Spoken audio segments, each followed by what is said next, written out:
Do you support Donald Trump? I do. If you could go back in time, you could either vote for Kamala Harris or Donald Trump. Who would you vote for? Donald Trump. Okay, for sure. Why would you do that? I really like his policies and what he's doing for the middle class and everything like that. I like that he is, getting all the illegals out, all Undocumented of that immigrants. stuff. Yeah, undocumented immigrants, right. Okay. So there's a few things here. Disproportionately, he's deporting more people who have not committed violent crimes and bad crimes. So actually, I would say he would be, comparative to Democratic administration's policy, wouldn't be addressing the issue of people specifically committing violent crimes to the same degree. And of course, we would expect that. I mean, he incited a violent insurrection at the Capitol by pardoning violent rioters. Right. That tells us that he condoned that. He incited a violent insurrection by saying that they should fight like hell and take back the country from those that stole it from them, and by convincing them that the election was stolen when there was no sufficient evidence to indicate that. I mean, we can point to things like that. And then in policy, in terms of the middle class, could you name me a specific policy of Donald Trump's that you would like that would be beneficial to the middle class? I like how he's doing like the tax breaks and everything like that. Like, the no tax on overtime, everything like that. So both those policies actually were supported by Democrats. So that wouldn't be unique to Trump to say that he would make the conditions better, because Democrats also supported those policies, and actually to a greater extent than Trump did, because they would do an even greater Okay. deduction than Trump did. Because it's not no tax on tips and no tax on overtime, it's just a deduction. And if you look at the overall tax policy from the Trump administration comparative to the Harris administration, the Trump administration tax cuts disproportionately help the rich and wealthy and then increase taxes on the low and middle class, whereas Harris's administration policy would keep all of the tax cuts that existed under the Tax Cuts and Jobs Act for income under $400,000 a year, and then would impose taxes on income over $400,000 a year to reduce the deficit to a greater extent comparative to the Trump administration, along with specifically um, uh, still maintaining the tax cuts and without having a tax increase through the context of tariffs, because tariffs disproportionately raise taxes on lower and middle income individuals because they spend a greater proportion of their income on consumer goods, and they cause the consumer goods to increase in price. So it disproportionately affects low and middle income individuals.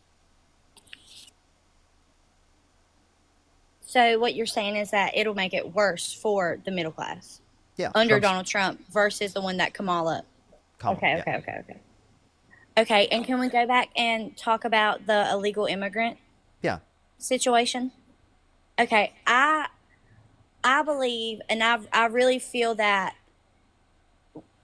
immigrants really do help our economy. They help everything like that, but I do feel like they need to come in, so the right way, And with that, I feel like there needs to be a conversation on making it maybe a little bit easier to come in and, get your citizenship, but I feel like they need to be identified. We need to know who's in here and who's not in here. Um So I guess here would be my question. Why do undocumented immigrants need to come to the country through the quote unquote right way, but Trump doesn't have to go through the right way in deporting them? He constantly acknowledges that he isn't going to uphold due process, and he thinks that it's justified for him to not uphold due process rights in deporting undocumented immigrants because it would quote unquote take too long, which is exactly the same reason that would justify undocumented immigrants coming to the country in the very first place, because it takes too long to go through the legal process, and oftentimes it costs too much to go through the legal process. well, my thing is, why didn't if I agree with you to an extent. I'm not saying that I don't agree with you, and I'm new about this, and I'm still learning everything, you know. So I appreciate the information, but I agree with you to an extent on the fact of the due process because they didn't come in the right way and get due process when they came in.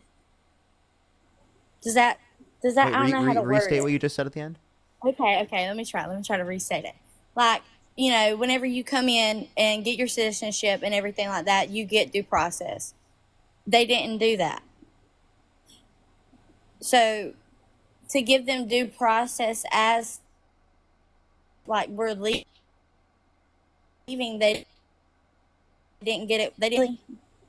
So Don't that women belong in the kitchen? That's crazy. No, no, absolutely not. That's crazy. So if you want to talk about undocumented immigrants coming in the right way, wait, what was the point you just made? I just had it and then I was going to respond to it, but your comment caught me off guard, I guess. Sorry. Basically, like, whenever you come in and get your Oh, citizenship and I everything got like it. that, I you're remember. entitled to due process. I got Basically. you. I remember the point. So Yeah. Okay. actually, Okay. Okay. due process is like what you get if you commit a crime. So saying that like an undocumented immigrant came into the country without due process isn't actually like really like how it's used. Due process is really from a governmental perspective what you're going to apply to people who do commit Hmm. crimes. And in order to determine that they did actually commit a crime, you require due process to determine that they actually did. Otherwise, I could claim any of my political dissidents aren't in the country legally and then deport them without due process, right? Okay. Okay. Okay. Okay. Right. Okay. Well. Okay. Kind of got me there. I'm kind of okay, but I still think it's very viable that we know who exactly is in the country. Yeah, so then like if you want to know who's in the country, the best way to incentivize people who are already in the country undocumented to identify themselves is by providing them a pathway to citizenship if they have not committed a violent crime or bad enough crime insofar as that they should be deported, right? Specifically where they don't have to leave the country. So that actually would be the best way to incentivize people who are already in the country to identify themselves. And then also to incentivize Mhm. people to go through the legal process is to make it quicker and to make it not cost so much to go through the legal process. So I think those types of things would be beneficial in making the conditions better for immigration and to incentivize people to go through the legal process and to identify themselves. Otherwise, I think it creates the same system we have right now that disincentivizes people to go through the legal process by saying it takes so long and by it's so costly to do so. Okay. Um, you're not wrong. You're not wrong. Can we talk about um like trans people, What about trans people? specifically children? Like specifically children. I really like how Trump is, what's the word I'm looking for? Basically like making it where kids can't, you know, get the hormone blockers. I feel like if you're not able and you're not able to buy cigarettes, you're not, you you're not, I'm trying to think of the words I'm trying to say. I don't think that you're mature enough or old enough to make that decision for yourself. So the reality is that people don't make that decision by themselves. They make that decision with their parents and their doctor, and that's how the determination is made. And a doctor would not indicate to a child that they should be smoking a cigarette, but a doctor can indicate to many children, whether they're trans or not trans, that they would possibly need puberty blockers. Puberty blockers, the effects are reversible. Plus, the point that we would relate to, particularly in terms of what's it called, and puberty blockers would be that again it's determined by doctors that it's going to be effective and that it's not specific to trans people. So there are plenty of cis children based upon early puberty, them having early puberty, that rely on their access to puberty blockers. And if Right. you are banning like minors access to puberty blockers, they medically won't be able to get access to puberty blockers when it's determined to be effective by a doctor. So, what age do you think somebody should be able to say, like, hey, I'm born a male, but I want to be a female? What age do you think Well, should be they that's should not the be allowed? determination. Male and female are biological sex terms, right? When we're referencing the context of gender, right, it would be that a trans woman is a woman and a trans man is a man. It's specifically going to be based upon their commitments towards a set of social and cultural norms that are typically associated with a certain sex. So that's a prescription in a prescription terms of identity. So I'm not going to be the one that determines their identity, right? Right. It would But be I based mean, upon what can commitments you? they have in association with certain set of norms as a prescription of identity. Well, can you agree that any like I'm not okay. High school, yeah, Can I explain sure, something to you? Do you think that it's yeah. totally justified for me to have a certain name? Like, do I think it's justifiable for you to like have a name? Yeah, like do you accept my name being Parker? Because Yeah. that's a socially constructed norm that I'm Right. identifying with, right? Right. And if I chose that like I wanted a different name, right? You would have no Yeah, issue with you that, can do right? that. Yeah. Right. Okay. But If I chose and specifically said that I wanted a different name, you would respect my name, correct? correct. Yeah, I would respect your name. But the thing is, though, is your name is not like a part of your body. Yeah, but it's a part of You my know, like identity, right? what if a 12? Yeah, I don't think Right, but someone's what if a gender is 12-year referencing old? to a I don't think someone's gender is referencing a certain part of their body. I think what someone's gender is referencing like a certain set of social and cultural norms they're committed to being in accordance with as a prescription of their identity. That's how I see it. Similarly to how we're like going to be committed towards a certain set of norms associated with like how I'm called as a prescription of my own identity, my identity being Parker. So we see this concept to be valid already in the concept of names. Why do you see it to be like invalid whenever we're referencing gender? I'm not saying it's invalid. I'm just trying to say, like, what if, a kid goes and says, like, hey, I want to be a different gender and all this, that, and the third. And then, you know, a Why couple don't why, years why down don't you the why are you trying to indoctrinate them to be a certain way? Why don't you let them figure it out themselves? right, that I'm not trying to indoctrinate them. I'm just saying, like, what That's if, seemingly what people want is they want to indoctrinate them to be cis, like, cis as in what they are? meaning not trans. Oh, Cis no, doesn't I'm mean not, what you I'm not, are; it means not being trans. So people yeah, are no, I'm not indoctrinated in our transphobic. society to not be trans, right? Because it is the case that there is stigmatization targeted towards people who are trans. Right. But I'm not, that's not what I'm trying to say. I'm trying to say, like, by all means, if you want to if you're a grown adult and you say, like, you identify as a woman, you do what you want to do, do your own thing. It's not hurting me none, anything like that. But what I'm trying to say is, like, what if a child says, hey, I want to identify as a woman, I want to identify as a man, whichever one, like, I want to, whatever they want to identify as, and they go and have surgery performed and everything Wait, like no, that. no, no minors getting surgery. I don't know what you're Oh, referencing. okay. Okay. I didn't know that. Yeah. Okay, I didn't know that. Well, that's all I really had. Okay. I guess I have further things to ask you. Like, Okay. you say you care about children, correct? I do. Do you care about Donald Trump's big beautiful bill cutting 420,000 children off of free school lunch and breakfast on average every single month? I do to an extent. Only to an Um, extent. right, That only seems to like an it's extent. significantly more harmful to like children's health, especially in their education. I feel like everybody should be able to have free lunch. I feel like, and I mean, it's the same thing.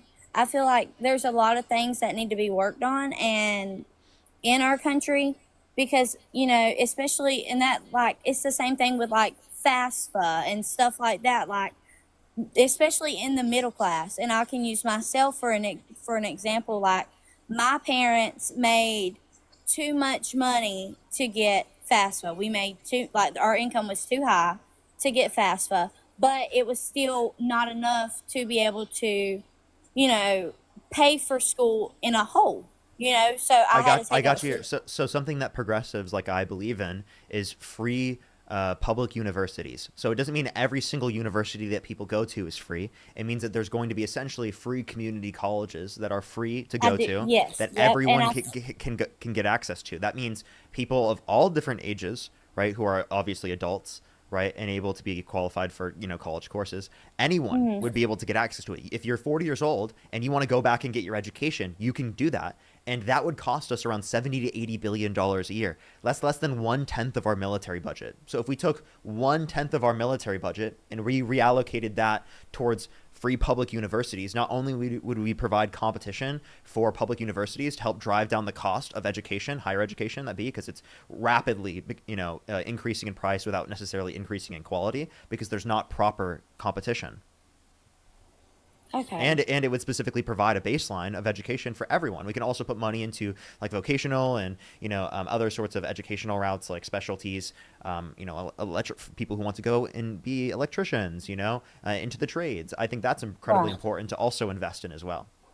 And can we talk about, like, the the Medicaid situation? Yes. Um, what are your thoughts on that? With that comes with all of that, like how Trump took all the people off of it and everything like that. Yeah, like his big beautiful bill is cutting over 10 million Hmm. people off their access to medic or health insurance through Medicaid. And then it's also cutting 2.5 million people per month on average off of their food stamps. And again, 420,000 children off of their free school lunch and breakfast. So hundreds of thousands of children will be hungrier at school and will not learn as well because, again, children being fed, like literally, there's studies to prove that it increases how much kids will learn in school. And also, it's like really like I think it's morally important as well to ensure that children have food. 420,000 children won't have those needs met in the context of school to the same degree as they would have otherwise, right? Which is a travesty, right? And it's something that we should be morally opposed to. And it's also something that should get you to realize that no, I shouldn't support like someone like Donald Trump because not only is this not saving us money because it adds $3.4 trillion to the debt, but also it's harming children in one of the worst ways possible.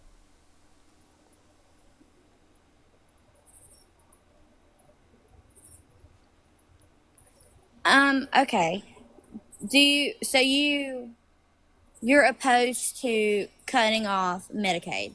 Absolutely. I feel like, again, like I support it to an extent because I feel like, you know, what about the people who just don't want to get up and get a job? What about those people who are just just don't want to do anything? Yeah. Yeah. I, So here's my perspective on this.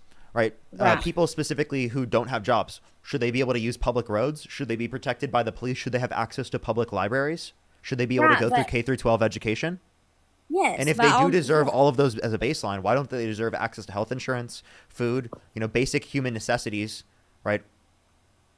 Things that people need. We're providing a baseline for people. We should provide a baseline of human decency to every single person in this country. We're the richest country in the history of the world, and we can't provide a baseline standard of human decency to every single person in this country. right. But I feel like, and another thing that comes with it, and I feel like this kind of, you know, corresponds with like kind of some of the comments that I've read. And I've have watched yours and Dean's live a good bit, and I've listened to some of your comments because, again, like I said, I'm not very educated on this, so it's all a learning process for me and everything like that. But I feel like everybody's saying like these illegal immigrants and they do all this work and everything like that. I feel like that opens up more jobs, and I feel like everybody should, at least maybe. And I get like some people have kids and some people have other, everything like that, and have other stuff that they have to do, and they can't work full time. I feel like they should at least, get a part time job or something like that. Okay. I feel Wait, like I have a question. nobody should. Okay. Yeah, yeah. So like if you're telling people that Americans are too lazy and they're not working, right? But then like their jobs are being stolen by like immigrants, right? Wouldn't you say that you would want more immigrants in the country that are working, given that it would incentivize Americans to work to a greater extent, like in No, because we general? wouldn't. I mean, yes and no. No, because that gives them more job opportunities for people to go get a job. Okay, well, no, I just want to let you know. Actually, there are more job opportunities for people if there is more immigration because there's the upward pressure, right, in terms of demand, right? Not only is there an increase in the amount of people who are fulfilling jobs, but there's also an increase in the amount of demand there is for jobs, therefore creating more jobs. So illegal immigrants increase the demand for jobs. Immigration as a whole. And I think that undocumented immigrants who haven't committed violent crimes or bad crimes should be given a pathway to citizenship, so they'd be granted as legal immigrants. And then also, I think you also agree with this. Do you think legal I immigrants do work on the farm. do you think legal immigrants benefit the economy? I feel like they do benefit Okay. the economy. Okay, I so if, do. if, if, if undocumented immigrants harm the economy and legal immigrants benefit the economy, if we provide a pathway to citizenship for undocumented immigrants, it would change a set of conditions that is harmful to the economy to a set of conditions under your view that is positive and beneficial to the economy under your view. Not only do I believe that both would be considered like beneficial to the economy, if anything, undocumented immigrants are the ones being exploited by our systems, and I think that they should be given a pathway to citizenship, not only because it would be better for like the system as a whole for us to know who they are and stuff like that, but also because it would reduce them from being exploited, right? And I don't think that they should be getting exploited, and I think it's treacherous and horrible that there's such conditions for people in this country. I feel like, there's a right way and a wrong way. I have a bunch of people that I know who have went through the process of getting their citizenship. I know people who have got the school visa to come to school here, and they've had to go back to their homeland and then apply for citizenship and then come back. I feel like just people coming in here illegally is kind of like spitting in their face a little bit, because they took the time and they did it the right way. You know. Actually, no. I think this is a bad way to view it, because it is the case that the undocumented immigrant never went into the line of the legal process in the first place, meaning they didn't affect the legal process at all in terms of how long it would take for someone going through the legal immigration Right. process to Yeah. get No, into the I'm country. not. If anything, them going through the process undocumented rather than going through the process legally actually makes there less of a line for the legal process, if you think about it that way, rather than what there would have been if they did go through the legal process. Along with the idea that who you should actually be blaming, right, are the Republicans that are artificially making the line longer for immigrants to be able to get into the country because they want to prevent the level of immigration from happening. Right? So that's actually like disproportionately Republicans that are advocating for the line to be longer. So that's who you should be blaming for the line being so long, not undocumented immigrants.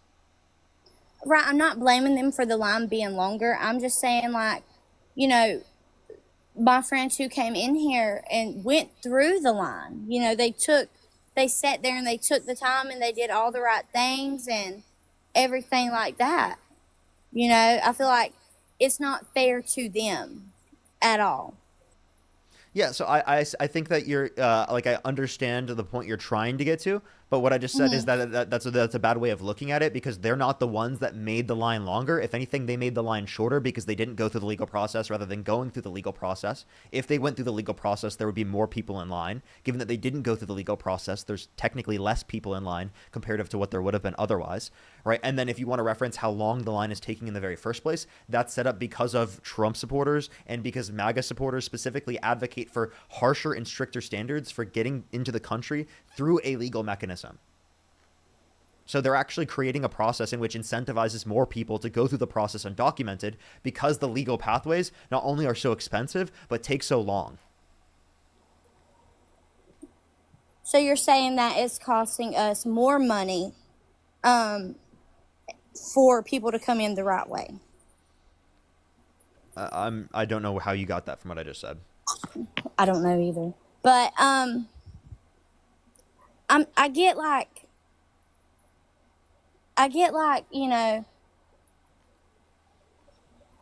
that it's hard to come in. I get that. I get like we have a lot of stuff that we have to go through. But I still think that it's viable that they have to go through those kind of things, because again, we don't know anything about them. They could, we don't know anything. They could go and commit a crime and then we not know who they are, Yeah, can I ask you a question? Yes. Yeah, if like someone was trying to legally immigrate to the country, and everyone already indicated that they're allowed to come into the country, right? Specifically under every other condition, but they're trying to clarify whether or not, based upon this certain thing that they've done in their past, that they should be allowed into the country. And you're the person that gets to determine whether or not they're legally allowed into the country. But the one thing that is about them is that they were held civilly liable of a woman. Would you let someone held civilly liable of a woman legally enter the country? No. No.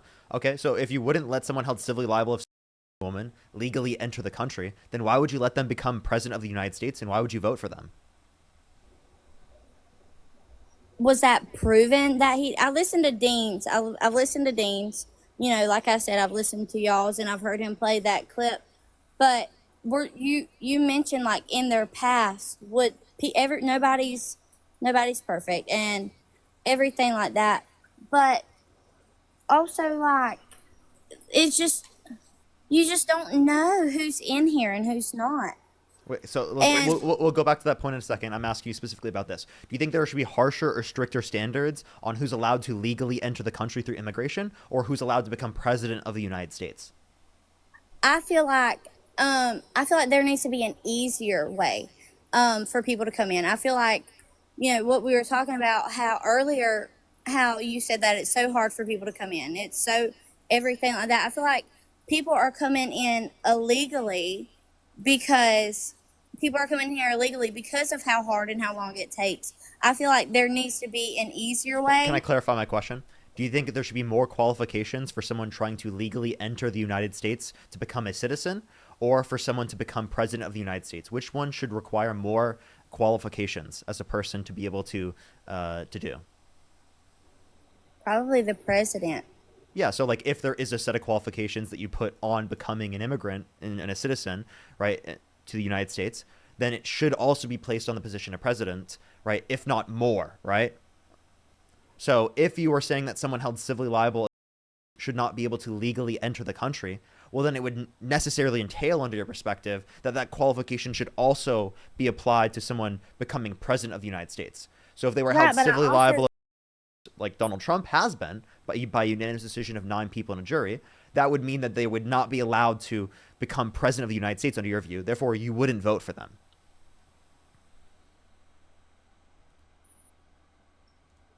Does that make sense, or would you like me to clarify at any point? that makes sense. It does. But also like I I don't know much about Kamala, but I feel like can we go back to the past election where Biden was president? What do you feel like made Biden a good president? Like what did Biden do that you feel like was beneficial to our country? Yeah, so there was the Bipartisan Infrastructure Bill, the CHIPS and Science Act, the PACT Act, the Inflation Reduction Act. All of those policies were good at benefiting the working class Americans. He was specifically advocating for the same tax cuts, specifically that was under the Tax Cuts and Jobs Act, up to income under $400,000 a year, meaning everyone that was under $400,000 a year would actually have lower taxes under a Biden-Harris administration, or a Harris administration by herself specifically, than under the Trump administration, given that Donald Trump is imposing tariffs. So not only would you not support Donald Trump because of his character, but his economic policy takes from the rich and gives to the poor. Or no, I apologize. Takes from the poor and gives to the rich. Kamala Harris's Right. policy takes from the rich and gives to the poor. So Kamala and Joe Biden's policies take from the rich and give to the poor. So Yeah, and we would Donald Trump's tax. policy takes from the poor and gives to the rich. So what you're saying is that in their policy, the same tax cut. So we would have the same tax cut that everyone else has, but the 400,000 and up would be higher than ours. So we would be benefiting from that. Yeah, like they pay more of the tax burden, right, rather than less of the tax burden, right? Meaning that we're going to have less debt added to our system, right? And it is the case that we're going to give more leeway to people who are in low and the middle class, specifically, to have more social mobility, Okay. Okay. Well, because you're that putting makes less sense. of a tax burden on them. Okay. Well, I appreciate the conversation, but I do have to go. But thank you for all the information. I learned a lot. It was a pleasure talking to you. I would be glad to do it again. I really did learn a lot. So thank you Pre- very much. Appreciate talking to you. Have a great night.